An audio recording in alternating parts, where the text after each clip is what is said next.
Bonjour à tous, j'espère que vous allez bien. On se retrouve pour l'analyse de Cardano. Aujourd'hui, c'est vous qui l'avez choisi. Vous avez la possibilité de voter pour la prochaine analyse entre INJ et Telcoin. Le coin qui reviendra le plus en commentaire gagnera l'analyse. Également, n'hésitez pas à me proposer d'autres altcoins que je pourrais analyser. Je vous rappelle, on a des algos qui vous sont proposés gratuitement, qui sont rentables. Pour les obtenir, je vous explique ça juste après. On a les résultats de la semaine passée, donc plus 1,84 R sur l'algorithme SPT, plus d'une vingtaine de TP sur LIM, 29 TP pour être exact. On vous a fait les performances trimestrielles des algorithmes LIM, des algorithmes SPT. Donc on vous a tout détaillé, vous avez les courbes juste ici, des résultats, dépendamment des paires, des algorithmes, enfin bref, il y a absolument tout. 8,23 R sur l'algo SPT au premier trimestre 2025. Ces algos sont capables d'acheter et de vendre. Donc, s'il faut parier à la baisse, ils le font. S'il faut parier à la hausse, ils le font. Ça qui est intéressant. Pour les obtenir, premier lien en commentaire épinglé, ça vous ramène sur cette page. Il faut juste s'inscrire sur BitGate via notre lien partenaire parce que c'est sur BitGate qu'on exécute les algorithmes. Vous créez votre compte, vous validez votre KYC. Ensuite, vous cliquez sur ce lien, obtenir nos algos trading 100% gratuitement. Vous renseignez prénom, email, identifiant BitGate. Vous cliquez sur rejoindre et ensuite vous cliquez sur ce lien, configure nos algos de trading. Vous avez juste à regarder les 4 premières vidéos. 1, 2, 3, 4. C'est très simple à mettre en place. On vous explique tout. Comment les activer, comment paramétrer les montants, paramétrer le risque, comment les mettre en pause, comment les relancer, comment voir les trades qui ont été exécutés grâce aux algos, comment voir vos gains, etc., etc. Alors, pour venir sur Cardano, aujourd'hui, j'ai laissé ce qu'on a tracé la fois précédente, ok, comme ceci, et dans l'idée, c'est de se dire que la news de Trump, la news de Trump, pas les tarifs, mais la news de Trump sur la réserve stratégique était le dernier gros pump qu'on a eu sur Cardano avec la prise du dernier sommet ici, qui a été une prise de liquidité, et ensuite on est revenu là où on était avant la news. Et donc, dans l'idée, c'est de se dire que depuis la cassure du premier arrêt, il est quand même assez probable de venir faire un tour en zone de rechargement. Et c'est ce qu'on est venu faire, mais qu'avec de simples mèches, je pense qu'on va un peu plus travailler cette zone de rechargement, personnellement. Donc, entre les 64 centimes et les 45 centimes, c'est ça la zone de rechargement. Et dans l'idée, c'est de se dire que, alors ça c'est mon avis, mais je pense que cette zone sera revisitée courant mai, autour des 77 centimes, pour les bonnes news autour du CPI qu'on aura, qui devrait redonner un peu de jus au marché. Alors, est-ce que ça redonnera du jus aux altcoins? Ça, je sais pas, mais je pense que ça redonnera du jus surtout aux indices américains. Et donc, si ça redonne du jus aux indices américains, ça pourrait redonner un peu de jus au marché crypto également. Pourquoi? Parce que d'après Choflation, l'inflation chute. Choflation est très précis. Sauf que Choflation, il a de l'avance sur les chiffres du CPI. Donc lui, il analyse l'inflation en direct, sauf que ce que nous communique la Fed, c'est pas du direct. Il y a un décalage qui est estimé entre 40 et 45 jours. Et donc le prochain CPI américain, hop, si on regarde sur le calendrier, déjà on a un au mois d'avril, la semaine prochaine, si je me trompe pas, ou dans 2 semaines. Ouais, on a un le 10 avril. Le 10 avril, le CPI, il sera pas extraordinaire. Il sera pas extraordinaire, il sera plus bas que le précédent, mais il ne sera pas non plus encore extraordinaire. Par contre, le CPI de mai, d'après Choflation, là, oui, il serait vraiment extrêmement intéressant. Et c'est probablement à ce moment-là, ou mi-avril, pour le CPI, pardon, mi-mai, pour le CPI de mi-mai, je ne serais pas étonné qu'on ait des rebonds sur le marché crypto. Peut-être que ça se formera avant, je n'en sais rien, mais je pense que pour mi-mai, en tout cas, il y aura des rebonds probablement grâce au CPI américain. Parce que si on prend mi-mai, l'inflation devrait vraiment avoir bien baissé. Alors, je vais calculer 45 jours en arrière, ça fait combien? Hop, je vais juste demander à mon ami ChatGPT depuis la date du 13 mai. Et ça va nous donner du coup la date, donc ça sera vraiment sur des datas pas dégueulasses, 29 mars. Donc en fait, on va se baser sur l'inflation du 29 mars. Sauf que l'inflation le 29 mars, elle est à 1,75. Donc c'est de se dire que le CPI américain, si Choflation se gourre pas, allez, pour donner une grosse fourchette, il sera entre 1,6 et 1,9. Ce qui est bien en dessous des chiffres actuels, parce qu'actuellement on est à 2,8. Et c'est ça qui permettrait de déclencher un rebond sur les marchés. Également, il y a un truc que j'utilise. Alors là, je sais que je parle pas de Cardano, mais ne vous inquiétez pas, on y reviendra après, c'est pour que vous puissiez comprendre un peu l'idée. Je parle pas de bull run, encore une fois, je ne pense pas qu'un bull run est imminent, personnellement, genre dans l'espace de quelques semaines, je ne pense pas. Mais des rebonds, oui, ça c'est tout à fait probable. Pourquoi? Parce qu'on n'a plus de narratif très agressif sur ce marché, et donc les pumps haussiers peuvent durer quelques semaines, mais je pense pas que ça permettrait de déclencher vraiment un truc extraordinaire. Sauf s'il y a un gros nouveau narratif. Et du coup, ici, on a le baromètre de janvier qui, lui, indiquerait du coup un bottom pour mi-mai. Et c'est vrai que ça correspond bien à au CPI, en fait, tout simplement.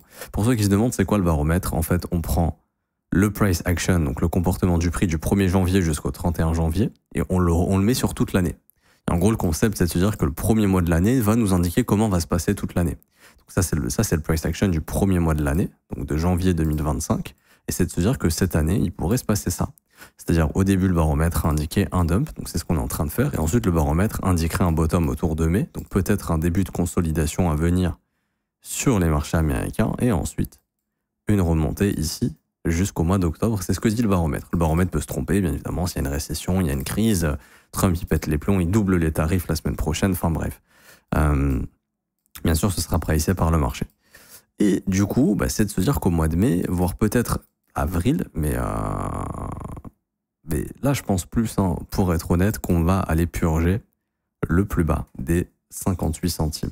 Parce que pour le moment, le prix répond toujours à des concepts de price action bearish, c'est-à-dire que là, grosso modo, il y a deux petits fair value gap, on vient dedans, boum, on se fait rejeter. On vient prendre les stops ici, la réaction du prix n'est pas super forte. Alors en H1, il y avait peut-être une petite réaction qui s'est formée depuis la prise des stops. Ouais. Il y a eu une petite réaction, mais bon, on voit que les tarifs ont annihilé tout le mouvement déjà. Donc maintenant, on se dirait bien que la prochaine direction sera baissière pour aller chercher le prochain point d'intérêt, qui est les 58 centimes, qui est du coup le plus bas du mois de février, sachant qu'on a déjà pris le plus bas du mois de mars. Pas encore. Il est là, c'est le Mandelo, c'est le 31 mars, donc ça, on va y aller également probablement sous les 62 centimes. Bon, là, on est à 65, c'est pas compliqué. L'idée, c'est de se dire que là, il y a une très belle zone de stop et qu'il y a des zones à retravailler. Et en fait, c'est pour ça que... Alors, moi, encore une fois, je dis pas qu'il faut acheter en mode bull run, machin, ok? Ce que je dis, c'est que ces zones sont des points d'intérêt intéressants. Donc, les 58 centimes et les 50 centimes, pour quelqu'un qui voudrait, et pour moi, il faut attendre un signal, mais si on vient sur ces zones et qu'il y a un signal de force, ça pourrait être intéressant de se positionner acheteur, non pas pour bull run to the moon, c'est reparti, mais pour jouer éventuellement les rebonds des marchés au mois de mai vis-à-vis d'un CPI qui sera bon si Choflation ne se trompe pas. Et je ne pense pas que Choflation se trompe. Juste qu'ils ont de l'avance. Et donc on a la chance de savoir que le CPI de mai sera bon. Tout ça, ça justifierait, comme je l'ai dit, des rebonds sur les indices américains. Et vu que le Bitcoin suit les indices américains, à mon humble avis, les cryptos pourraient en bénéficier aussi. Pourquoi je parle de ça? Parce qu'il y a un truc qui est intéressant à observer. C'est l'impression de stablecoin. L'impression de stablecoin montre qu'un bull run pour maintenant c'est mort. Ok, c'est voilà, c'est ce que dit l'impression, c'est que pour le moment repartir en to the moon, ce n'est peu probable. Par contre, des rebonds sont possibles. Pourquoi? Parce que si je vous montre rapidement, alors attendez là, il faut que je change de graphique. Mais en gros, si on prend, je vais superposer ça sur Cardano. Mais si on regarde l'impression de stablecoin au total, pas de façon daily, on voit qu'il y a quand même des stablecoins qui rentrent dans le marché. C'est ça qui est intéressant. C'est-à-dire que... attendez, je vais galérer ici. Attendez, je vais faire un autre truc. Hop. New right scale, voilà. Et on va remettre les échelles en régular ici. Nickel. En fait, c'est de se dire que le marché consolide, mais il y a quand même de l'argent qui est rentré. Il y a quand même de l'argent qui est rentré. C'est quoi? On va aller sur Orders, sur les indices des altcoins. Et là, vous pouvez voir que le marché altcoin chute, mais qu'on a quand même de l'argent qui est rentré. Par exemple, quand on a top, on était environ à 178 milliards de stablecoins. Maintenant, il y en a 204 milliards. Donc, il y aurait de quoi former un rebond sur le marché des altcoins d'ici le mois de mai, si les chiffres sont bons. C'est pour ça que je parle que de rebond, je parle pas de reprise to the moon, machin. Sauf si, de nouveau, il y a un gros flux d'impression de stable. Parce que ça, c'est une chose qui était déjà arrivée, par exemple. Et c'est le rebond qu'on a eu ici. C'est-à-dire qu'on avait top en novembre 2021 sur les alts. On avait 105 milliards de stablecoins. On est monté jusqu'à à peu près 133 milliards de stables. Donc, il y a eu 30 milliards de stablecoins qui ont été imprimés. Et on a eu ce rebond ici, justement, d'avril 2022, où le marché était passé à peu près de 238 milliards jusqu'à 363 milliards. Donc, il y a quand même eu un pump des altcoins ici d'environ 60%. Ça, c'est le genre de truc qui pourrait arriver parce qu'en fait, on est en train de faire exactement la même chose. C'est-à-dire que là, on a ce dump, mais il y a quand même du cash qui rentre. Alors, c'est pas énorme, encore une fois. Tout est relatif. Ce que je veux dire, c'est que c'est pas soutenu. C'est-à-dire que c'est pas tous les jours on imprime vraiment des gros montants et on imprime de plus en plus. Non. On imprime de moins en moins, mais au final, ça fait quand même ici une hausse des stablecoins. Et on voit qu'en fait, ça pourrait justifier justement, à un moment donné, alors quand je n'en sais rien, mais ça pourrait justifier à un moment donné un rebond du marché altcoin. Maintenant, la question, c'est est-ce que ce rebond va remotiver par la suite des investisseurs pour se positionner et réapporter du flux dans ce marché ou pas? C'est ça la question. Et donc, si jamais c'est le cas, oui, là, on pourra peut-être parler de bull run. Mais pour l'instant, première étape, déjà, former un rebond, ce serait pas trop mal. Et du coup, c'est pour ça que je serais pas étonné si avant mi-mai, Cardano vienne purger les lows ici, donc au moins les 58, voire les 50, et qu'ensuite, si on a un rebond, qu'il nous fasse un truc comme ça. Et je pense que ce rebond, il faudra le vendre, il faudra pas l'acheter. L'idée, ce serait de venir bouffer les stops au-dessus des 77 et pourquoi pas revenir travailler ce fair value gap daily entre les 88 et les 84 centimes, qui serait une bonne zone de vente dans l'idée, pour ensuite, si le mouvement n'est pas soutenu, qu'on n'est pas reparti en bull run, malheureusement, faire quelque chose comme ça, parce que là, c'est ce qui pourrait arriver au vu de la dynamique. Maintenant, pour du long terme, des vagues d'investissement, enfin pas des vagues, mais pour l'investisseur long terme, Cardano, plus il revient proche de ces lows, plus c'est intéressant. C'est-à-dire que là, moi je pense que ce fair value gap sera retravaillé, pour être honnête. Hop, il est toujours ouvert. Je pense que ce fair value gap sera retravaillé. C'est pour ça que je ne serais pas étonné que, imaginons au mois de mai, on a un rebond. Enfin, là, on va purger les lows. Ensuite, on a un bon rebond pour le CPI, etc. Et ensuite, ça repart à la baisse. Je pense que là, on pourrait rentrer dans une sorte de consolidation. Où ici, plus personne s'intéressera au Cardano, mais que ce sera probablement ici qu'on formera notre bottom. Pour ensuite reformer une vague haussière. Et d'ici là, si la politique monétaire s'améliorait, ça veut dire quoi? Ça veut dire que si l'inflation est bien maîtrisée, que la Fed baisse ses taux, etc., et qu'on quitte peu à peu notre QT, là, ça pourrait redonner du jus dans les cryptos par la suite. Mais il va falloir être patient, si vous voulez mon avis. On a quand même eu un 2024 très bullish, un 2023 bullish. Si on regarde bien sur les cryptos, 2023 était haussier. Ici, hop, 2024 était haussier également. Et là, 2025 ouvre à la baisse pour le moment. Donc, c'est de se dire qu'on a quand même eu 2 années haussières. Donc, c'est pour ça que ce ne serait pas déconnant de consolider encore quelques temps avant de repartir sur quelque chose d'haussier.